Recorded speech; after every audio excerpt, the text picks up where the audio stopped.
Movie reviews presenting final destination. इस कहानी में एलिस नाम के एक लड़के को दिखाया जाता है जो अपने दोस्तों के साथ एक पेरिस ट्रिप पर जा रहा होता है। जब एलिस एयरपोर्ट पर जाता है तो उसे ऐसा लगता है कि मानो हर चीज़ उसे कुछ ना कुछ कह रही है। और तभी टिकट काउंटर पर खड़ी एक लेडी उसे फ्लाइट का टाइम बताती है जो होता है 9:25।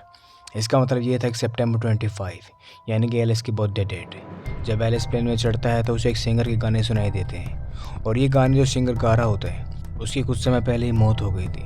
एलिस को इस तरह के बहुत सारे क्लू मिलते हैं कि वो इस सफ़र ना करे, लेकिन फिर भी एलिस इस यात्रा करने के लिए तैयार हो जाता है। जब एलिस अपने सीट पर बैठता है तो तभी उसके पास दो अनजान लड़कियां आकर उसके साथ सीट चेंज करने के लिए कहती है। एलिस उनकी बात मान जाता है और फिर जब अपने दोस्त के पास जाकर बैठ जाता है, वहाँ बैठने के बाद वो देखता है कि उसकी सीट की ट्रे का लॉक टूटा हुआ है। एलिस बहुत घबरा जाता है और वो प्लेन से नीचे उतरने का डिसीजन ले लेता है, लेकिन इससे पहले वो नीचे उतरता प्लेन टेक ऑफ कर चुका होता है। सभी पैसेंजर्स बहुत खुश होते हैं, लेकिन तभी प्लेन में कुछ टेक्निकल खराबी आ जाती है जिससे प्लेन ब्लास्ट हो जाता है, जिससे कुछ लोग नीचे गिर जाते हैं और कुछ उस आग की चपेट में आकर वहीं मारे जाते हैं, जिनमें से एक एलिस भी होता है। और तभी अचानक एलिस की आंखें खुल जाती हैं। आंखें खुलते ही एलिस अपने सामने उन्हीं दो लड़कियों को पाता है जो सीट चेंज करने के लिए उसके पास आई थी। तभी एलिस भागकर अपने दोस्त के पास जाता है। वो सीट को चेक करता है तो लॉक सच में टूटा हुआ था। वो सभी को बताता है कि ये प्लेन क्रैश होने वाला है, लेकिन कोई उसकी बात नहीं मानता। उसका दोस्त जिसका नाम कार्टर होता है उसका विरोध भी करता है, वो उससे लड़ाई करने लगता है। इसलिए एलिस और उसके दोस्तों को उस फ्लाइट से उतार दिया जाता है। एलिस की इस हरकत से उसके सभी दोस्त नाराज़ हो जाते हैं और तभी फ्लाइट टेक ऑफ करती है। और टेक ऑफ करने के कुछ ही पल बाद प्लेन में ब्लास्ट हो जाता है और सभी लोग ये देखकर हैरान हो जाते हैं। इस प्लेन के ब्लास्ट की जांच करने के लिए दो डिटेक्टिव आते हैं। इन दोनों को दरअसल एलिस पर शक होता है क्योंकि उसने प्लेन ब्लास्ट होने की सूचना पहले ही दे दी थी। उन्हें लगता है इन सब के पीछे कहीं ना कहीं एलिस का ही हाथ है, पर चूंकि उनके पास एलिस के खिलाफ कोई सबूत नहीं थे इसलिए उसे गिरफ्तार नहीं करते। अब दिखाया जाता है कि जो लोग प्लेन क्रैश में मारे गए थे उनकी याद में एक मेमोरियल रखा जाता है। वहाँ पर एलिस के दोस्त टोड के पिता उसको बुरी नज़र से देख रहे होते हैं क्योंकि उस प्लेन क्रैश में उनका छोटा बेटा भी मारा गया था और उन्हें लग रहा था कि ये सब एलिस ने ही किया है। दूसरी तरफ जिन लोगों की एलिस की वजह से जान बच गई थी वो उसे धन्यवाद भी कहते हैं। क्लेयर नाम की एक दोस्त उसे वाइट फूल देकर उसे थैंक यू बोलती है। जब शाम के समय एलिस अपने घर पर होता है तो एक उल्लू उसकी खिड़की पर आकर बैठ जाता है। एलिस उसे अपने मैगजीन के जरिए वहाँ से भगा देता है, लेकिन इस चक्कर में उसकी मैगजीन पंखे में फंस जाती है जिसकी वजह से उसके टुकड़े टुकड़े हो जाते हैं। और तभी मैगजीन का एक टुकड़ा उसके ऊपर आकर गिरता है जिस पर लिखा होता है टोड। एलिस ये देखकर समझ जाता है कि अगला नंबर टोड का है। एलिस अब टोड को बचाने के लिए उसके घर जाता है, लेकिन एलिस के वहाँ पहुँचने से पहले ही टोड मारा जा चुका था। जब प्लेन क्रैश होने वाला था उस समय टोड भी प्लेन में ही था, लेकिन एलिस की वजह से उसकी जान बच गई थी। इसका मतलब ये था कि उस प्लेन क्रैश में टोड की भी मौत लिखी थी, लेकिन किसी तरह से वो बच गया था। पर जिसकी जब डेथ होने वाली होती है वो होती ही है और इस तरह टोड की भी मृत्यु हो जाती है। टोड के पेरेंट्स को लगता है कि ये टोड ने खुद ही किया है, लेकिन सच तो यह है कि टोड की मौत बाथरूम में फिसलने से नहीं हुई थी। एलिस को उसके पेरेंट्स की बात पर विश्वास नहीं होता, वो एलिस की बात नहीं सुनती। जब एलिस अपने दोस्त क्लेयर के पास जाता है तो क्लेयर को एलिस पर बहुत भरोसा होता है। एलिस क्लेयर को टॉम की मौत का रीज़न पता लगाने के लिए कहता है और जब वो सिमेट्री में जाते हैं तो वहाँ उन्हें पता चलता है, वहाँ का एम्प्लॉय उन्हें कहता है कि मौत जिसकी जब आनी होती है वो उस तक किसी न किसी तरह से पहुँच जाती है। कल जो तुमने उसे बचा लिया था इसलिए वो बच गया था, लेकिन मौत ने सबके लिए कुछ ना कुछ प्लान बना रखा होता है। वो उन्हें बताता है कि टोड की मौत अपने आप नहीं होती, उसने खुद को बचाने की कोशिश की थी, लेकिन मौत ने उसके लिए पहले साजिश कर ली थी। अब एलिस और उसके बाकी दोस्त जो उस दिन प्लेन क्रैश में बच गए थे वो सब इकट्ठे होते हैं, लेकिन जब वो मिलते हैं एक बस की वजह से उनकी एक और फ्रेंड की मौत हो जाती है, जिससे ये सब समझ जाते हैं कि उस दिन तो ये बच गए थे लेकिन मौत उनका पीछा कर रही है।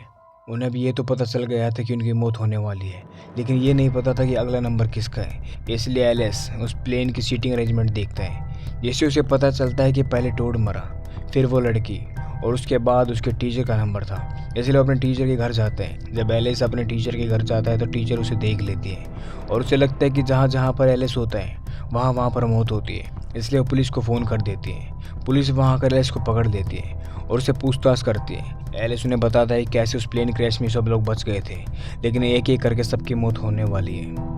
वो कहता है कि मौत उनका पीछा कर रही है, लेकिन पुलिस उसकी बात नहीं मानती। उनके पास एलिस के खिलाफ कोई सबूत न होने की वजह से वो एलिस को छोड़ देते हैं। दूसरी तरफ एलिस के टीचर को दिखाया जाता है जो कॉफ़ी पी रही होती है और कॉफ़ी का कप लीक होने की वजह से वो पानी कंप्यूटर पर गिर जाता है जिससे वहाँ ब्लास्ट हो जाता है और टीचर जख्मी हो जाती है।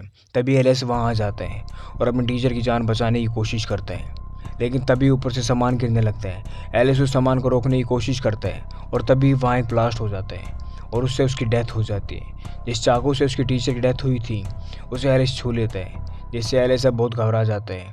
उसे पता है कि वो मुसीबत में फंस गया है, क्योंकि पुलिस के पास अब तक एलिस के खिलाफ कोई सबूत नहीं था। तभी एलिस देखता है कि गैस सिलेंडर ऑन है, इसलिए वो जल्दी से घर से बाहर भाग जाता है और उसे घर से बाहर भागते हुए उसका दोस्त देख लेता है। ये उसका दोस्त उसके साथ प्लेन में भी था।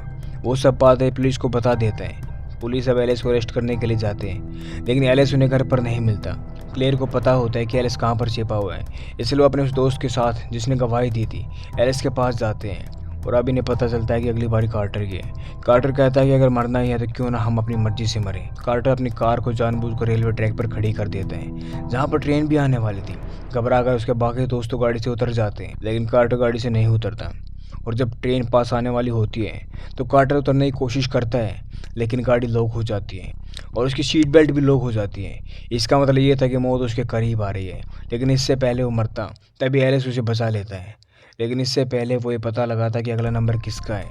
कार का एक टुकड़ा उड़कर ट्रेन से टकरा जाता है और वो टकरा कर सीधा एलिस के दोस्त को लगता है, जिससे वो वहीं मारा जाता है। ये वही दोस्त होता है जिसने एलिस को टीचर के घर से भागते हुए देखा था। इससे उन्हें समझ आ जाता है कि ये डेथ को धोखा नहीं दे सकते, मौत इनका पीछा नहीं छोड़ने वाली। इससे इन्हें समझ आ जाता है कि अगर ये डेथ को धोखा दे देते हैं तो मौत इन्हें छोड़कर अगले पर चली जाती है। और अब उस प्लेन में जो लोग बचे हुए थे उनमें से सिर्फ 3 लोग बचे थे, जिनमें से थे कार्टर, क्लेयर और एलिस। कार्टर की मौत स्किप हो गई थी, इसका मतलब अगला नंबर क्लेयर या एलिस का था। एलिस कहता है कि अगला नंबर उसका ही है, इसलिए वो एक रूम में खुद को बंद कर देता है और एक बार दोबारा प्लेन की सीटिंग अरेंजमेंट को चेक करता है तो उसे पता चलता है कि अगला नंबर एलिस का नहीं बल्कि क्लेयर का है। अब क्लेयर को दिखाया जाता है कि क्लेयर को एलिस की चिंता हो रही थी, इसलिए वो पुलिस के पास जाती है और उन्हें एलिस का एड्रेस बता देती है ताकि वो उसे गिरफ्तार कर ले। उसे लगता है कि अगर एलिस पुलिस के पास रहेगा तो वो सेफ रहेगा। जब पुलिस एलिस के पास जाते हैं तो एलिस वहाँ से भाग जाता है, क्योंकि एलिस को पता था कि वो चाहकर भी उसकी मदद नहीं कर सकती। वहीं क्लेयर को दिखाया जाता है उसके घर के बाहर एक वायर टूट जाती है, जिससे उसकी डॉग की जान खतरे में थी। वो अपने डॉग की जान बचाने के लिए बाहर आती है, लेकिन तभी इलेक्ट्रिक वायर वहाँ पर पूल में गिर जाती है।